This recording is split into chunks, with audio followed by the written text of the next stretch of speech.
30 sekuntia enää jäljellä, ei saa mennä siitä. Sitten tulee Jeff Pedrille kiekko. Pedri nostaa maalin kulmalle. Vehanen seurailee, kun Mäenpää nappaa kiekon itselleen ja vahvasti alkaa haiskahtaa kohtaa jatkoajalta, vai haiskahtaako siltä, että Suomi poika tulee vielä tässä voittoon.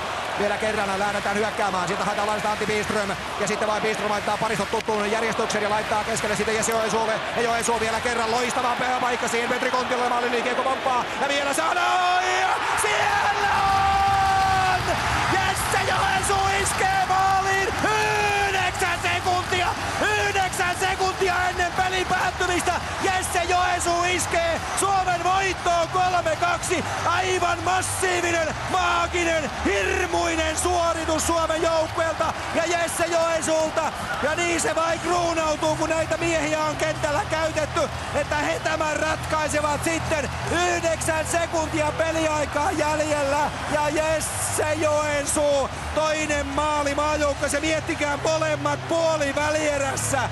Kontiola napauttaa maalin takaa syötön ja siellä on häkissä, siellä värisee, siellä pomisee ja siellä kuhisee. Pannu on porissut yli, Yhdysvallat joutuu ottamaan aika